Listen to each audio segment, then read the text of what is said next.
Hello everyone, this is अनुज और आप देख रहे हैं आपका अपना YouTube channel AK Patel sir. पिछली क्लास में हम सभी लोग यहाँ पर साइंस के क्वेश्चंस डिस्कस कर रहे थे और उसकी 2 क्लासेज हमारी कंप्लीट हो गई थी और आज हम वहाँ पर क्लास 3 स्टार्ट करने जा रहे हैं और क्वेश्चन नंबर 51 से आज यहाँ पर चीज़ों को स्टार्ट करने वाले हैं। चलिए देखते हैं। आगे बढ़ने से पहले आप सभी लोग हमारे इस सोशल मीडिया प्लेटफॉर्म्स को आप सभी लोग फॉलो कर सकते हैं और इसकी जो PDF है वो हमारे इस टेलीग्राम चैनल पर आपको उपलब्ध करा दी जाएगी। तो चलिए देखते हैं अपना क्वेश्चन नंबर पहला, यानी क्वेश्चन नंबर 41 आज की क्लास का, क्योंकि क्वेश्चन नंबर 1 से लेकर के क्वेश्चन नंबर 40 तक हम आपको पिछले 2 वीडियोज़ में कंप्लीट करा चुके हैं और आज हम क्वेश्चन नंबर 41 से चीज़ों को यहाँ पर स्टार्ट कर रहे हैं। चलिए देखिएगा, क्वेश्चन नंबर 41 बोला गया है बिजली की कुर्सी का आविष्कार किसने किया था। इसमें पहला ऑप्शन दिया है अल्फ्रेड डी साउथविक, दूसरा ऑप्शन दिया है आइजैक सिंगर, तीसरा ऑप्शन है मुरासाकी शिकुबु और चौथा ऑप्शन है हनाओका शिशु।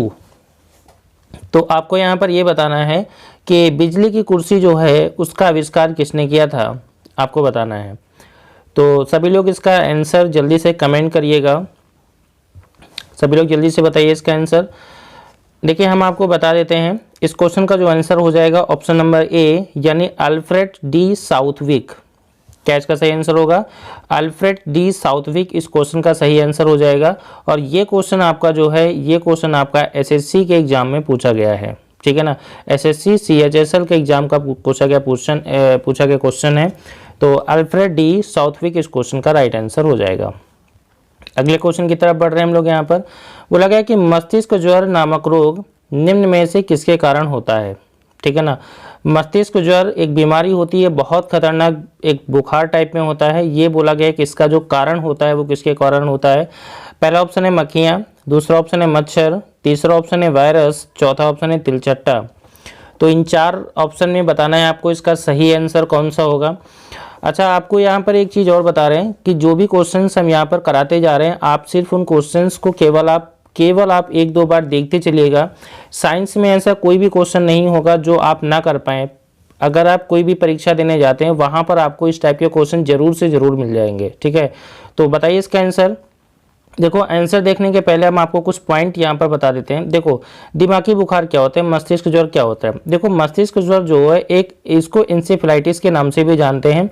ये एक वायरल इन्फेक्शन होता है, ठीक है ना। यह बुखार वायरल संक्रमण के द्वारा होता है। इसका जो माध्यम है वो या तो सुअर होता है या मच्छर होता है, ठीक है ना। इस बीमारी में सबसे ज़्यादा जो प्रकोप होता है अगस्त, सितंबर और अक्टूबर के महीने में होता है, यानी कि सीजन चेंज के समय ये सबसे ज़्यादा फैलता है। और इसका जो वाहक होता है वो कौन होता है? मच्छर होता है और सुअर होता है। तो इन 4 ऑप्शन में इसका जो सही आंसर हो जाएगा वो कौन सा हो जाएगा? ऑप्शन नंबर 2 इस क्वेश्चन का सही आंसर हो जाएगा। क्वेश्चन क्लियर हो रहा होगा सभी का। तो मस्तिष्क ज्वर किसके द्वारा होता है? मच्छर के द्वारा होता है। अगले क्वेश्चन की तरफ आ रहे हैं हम। यहाँ पर बोला गया कि मैंग्रोव वे नहीं है, मैंग्रोव पेड़ होते हैं जिनमें मैंग्रोव वनस्पति क्या होती है, आपको इन 4 ऑप्शन में बताने हैं। ये एक रूपांतरित जड़ें होती हैं, इनके रूपांतरित तने होते हैं, इनमें शोषण करने वाली जड़ें होती हैं, इसमें शोषण करने वाले तने होते हैं।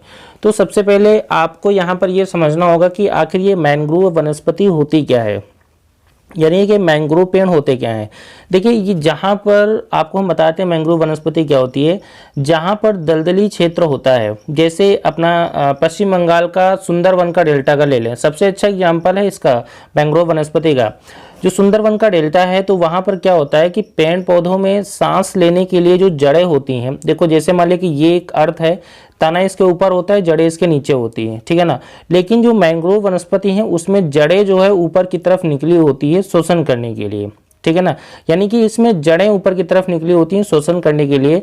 तो मैंग्रोव वनस्पति में शोषण करने वाली जड़ें पाई जाती हैं, ठीक है ना। इसमें देखो डिटेल में दिया गया है, मैंग्रोव सामान्यतः एक पेड़ पौधे होते हैं जो खारे पानी के तटीय क्षेत्रों में पाए जाते हैं। जैसे सुंदरवन का डेल्टा है, ये समुद्र का किनारा होता है। इस प्रकार का पेड़ उष्ण कटिबंधीय और उपोष्ण कटिबंधीय क्षेत्रों में मिलते हैं। भारत में सुंदरवन यानी पश्चिम बंगाल इस वन का प्रमुख उदाहरण है, ठीक है ना। तो ये क्वेश्चन बहुत ज़्यादा पूछा जाता है, मोस्ट इंपॉर्टेंट क्वेश्चन है ये कि मैंग्रोव वनस्पति कहाँ पाई जाती है। तो मैंग्रोव वनस्पति जो है समुद्र के किनारे एरिया में दलदली क्षेत्रों में पाई जाती है। मैंग्रोव वनस्पति की मुख्य विशेषता क्या है? मैंग्रोव वनस्पति की मुख्य विशेषता ये है कि उनमें शोषण करने वाली जड़ें पाई जाती हैं, ठीक है ना। तो चलिए बढ़ते हैं हम अपने अगले क्वेश्चन की तरफ। क्वेश्चन हमारा बोला गया है रोडेंसिया स्क्यूरस किसका वैज्ञानिक नाम है? चूहे का है, गिलहरी का है, बीवर का है, स्पैटिलस का है। आपको बताना है कि रोडेंसिया स्क्यूरस किसका वैज्ञानिक नाम है। देखो बॉटेनिकल नेम यानी कि वैज्ञानिक नाम आपके बहुत ज़्यादा पूछे जाते हैं। तो देखो इसको हम यहाँ पर सारे के सारे इन सभी के वैज्ञानिक नाम आपको पहले बता देते हैं। देखो चूहे का वैज्ञानिक नाम रेट्स होता है, प्लेटिपस का वैज्ञानिक नाम होता है ऑर्निथोर्निकस इनार्टिनस, ये इसका वैज्ञानिक नाम होता है। और गिलहरी का जो वैज्ञानिक नाम होता है वो रोडेंसिया स्क्यूरस गिलहरी का वैज्ञानिक नाम होता है। तो इसका जो सही आंसर हो जाएगा रोडेंसिया स्क्यूरस किसका वैज्ञानिक नाम है? वो गिलहरी का, यानी कि ऑप्शन नंबर 2 इस क्वेश्चन का राइट आंसर हो जाएगा। बात समझ रहे होंगे ना सभी लोग। तो रोडेंसिया स्क्यूरस किसका वैज्ञानिक नाम है? गिलहरी का वैज्ञानिक नाम है। अगले क्वेश्चन की तरफ बढ़ रहे हैं हम। क्वेश्चन हमारा क्या कह रहा है? ऐसी कौन सी अभिक्रिया है जिसमें ऑक्सीकरण और अवकरण दोनों एक साथ होते हैं, उस अभिक्रिया को क्या कहते हैं?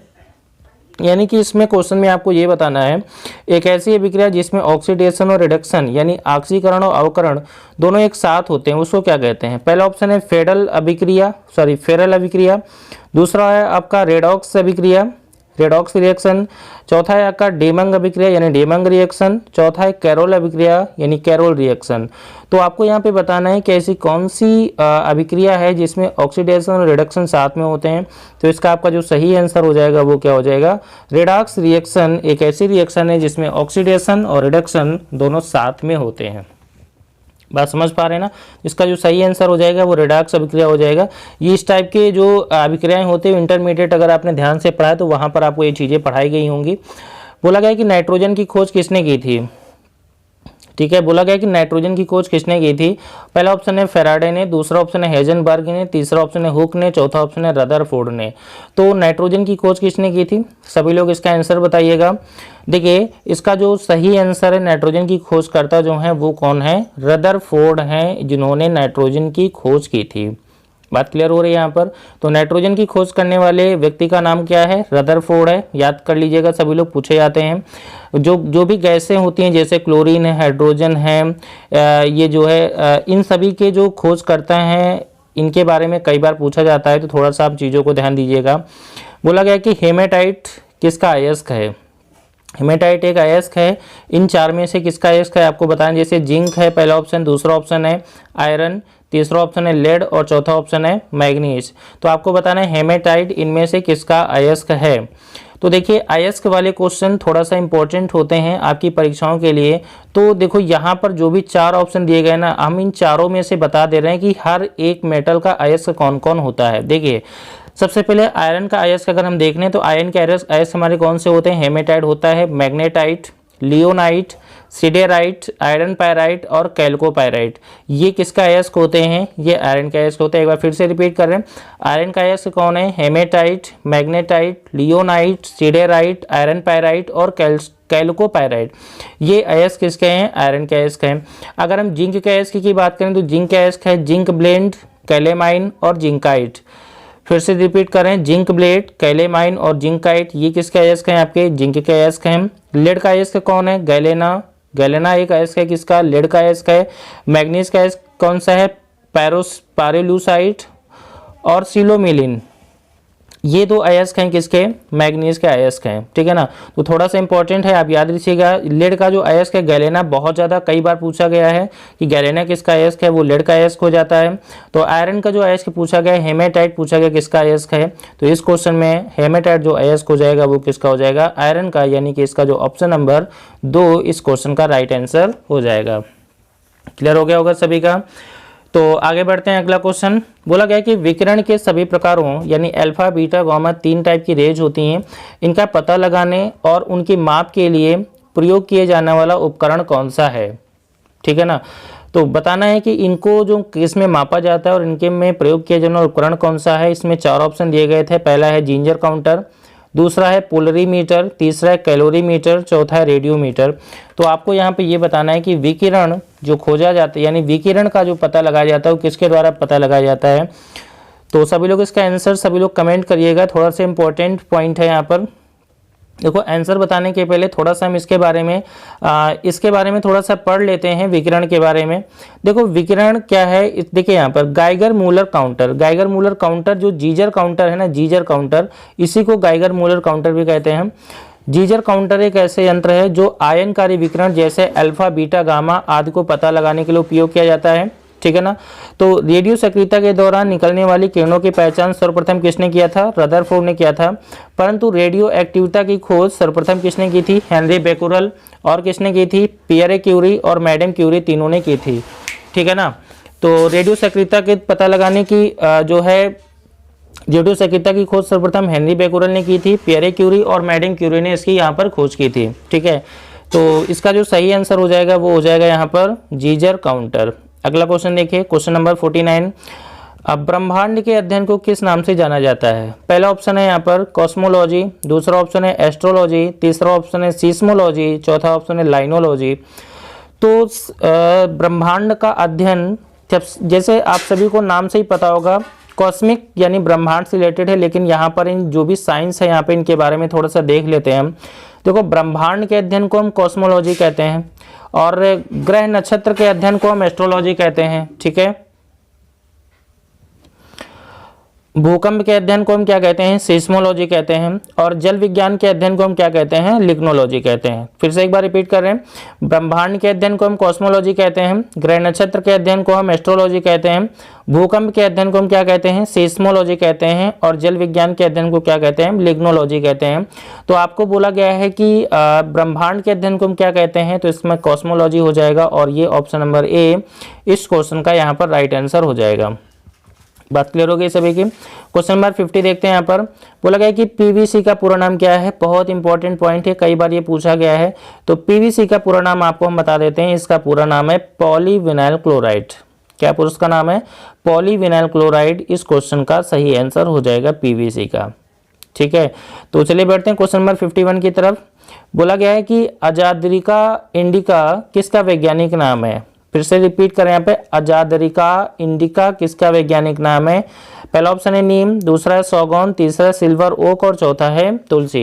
देखिए वैज्ञानिक नाम बहुत इंपॉर्टेंट है, हर एक पेपर में कहीं ना कहीं, खासकर अगर हम एसएससी की बात करें तो एसएससी की परीक्षाओं में साइंस के कम से कम 6 से 7 क्वेश्चन आते हैं आप सभी के। तो वहां पर एक क्वेश्चन वैज्ञानिक नाम का जरूर से जरूर आता है। तो जितने भी वैज्ञानिक नाम हम आपको कराते जा रहे हैं उनको आप एक बार रिपीट करते रहिएगा सभी लोग। तो देखो इन सभी के वैज्ञानिक नाम एक बार हम देख लेते हैं। देखिए नीम का जो वैज्ञानिक नाम होता है वो अजादरिकाटा इंडिका होता है। नीम का जो वैज्ञानिक नाम क्या होता है, अजादरिकाटा इंडिका होता है। सागौन का वैज्ञानिक नाम क्या होता है, टेक्टाना ग्रांडिस। ये थोड़ा सा गलत लिख गया, टेक्टाना लिखा है, नहीं टेक्टाना होता है, यहाँ टा नहीं टा होता है। सिल्वर ऑक का वैज्ञानिक नाम होता है ग्रेविलिया रोबस्टा होता है। तुलसी का वैज्ञानिक नाम होता है ओसिमम सेक्टम। ये बहुत इंपॉर्टेंट है, तुलसी आपका बहुत बड़ा पूछा गया है कि तुलसी का वैज्ञानिक नाम क्या होता है। तो तुलसी का वैज्ञानिक नाम होता है आपका ओसिमम सेक्टम, तुलसी का वैज्ञानिक नाम है, ठीक है ना। आप इन चारों को एक बार पढ़ लीजिएगा। देखो आज हमने कुल आपको 8 वैज्ञानिक नाम बताए हैं। इसके अभी कुछ स्लाइड पहले हमने आपको बताया था कि जीवों के वैज्ञानिक नाम है। इस बार यहाँ पे जो हमने किए हैं वो पौधों के रासायनिक वैज्ञानिक नाम हमने किए हैं। तो अजादरिका इंडिका किसका वैज्ञानिक नाम हो जाएगा, नीम का, और ये इस क्वेश्चन का आपका राइट आंसर हो जाएगा ना सभी का। तो बढ़ते हैं अगले क्वेश्चन। आज की क्लास में हम इतने क्वेश्चन करते हैं, यानी क्वेश्चन नंबर 51 तक ही हम सॉल्व करते हैं। अगली क्लास में हम क्वेश्चन नंबर 52 से चीज़ों को स्टार्ट करेंगे और ये पूरी की पूरी जो 500 क्वेश्चंस की जो सीरीज चल रही है हमारी, उस सीरीज को पूरा का पूरा हम यहाँ पर कंप्लीट करेंगे, ठीक है ना। तो सभी लोग वीडियो को लाइक करिएगा, कमेंट करिएगा, शेयर करिएगा इस वीडियो को, और हमारे इस चैनल को जरूर से जरूर सब्सक्राइब करिएगा सभी लोग, ठीक है। तो अच्छा, इसकी जो PDF है आपकी वो आपको अनुज मैथ्स नाम के टेलीग्राम चैनल पर मिल जाएगी। ये जो ये टेलीग्राम चैनल नहीं है। ये टेलीग्राम चैनल आपका है AK पटेल सर, ये थोड़ा सा यहाँ पे गलत लग गया। इस टेलीग्राम चैनल पर अभी इसके पहले हमने आपको बताया था, उस टेलीग्राम चैनल पर आपको वो PDF मिल जाएगी। तो सभी लोग हमारे इस टेलीग्राम चैनल को जरूर से जरूर ज्वाइन करिएगा, वहीं पर आपको PDF मिलेगी, ठीक है। और अगर कोई क्वेरी होती है आपकी तो हमारा जो कॉन्टैक्ट नंबर है पहले स्लाइड में आपको दिया गया है, नीचे हम कमेंट बॉक्स में भी इसको कमेंट कर देंगे हम। तो कोई भी अगर आपको क्वेरी होती है तो आप हमें कमेंट बॉक्स में कमेंट करिए, हम आपकी समस्या का समाधान करेंगे, ठीक है। तो आज के लिए इतना ही, डेट्स ऑल, बाय बाय।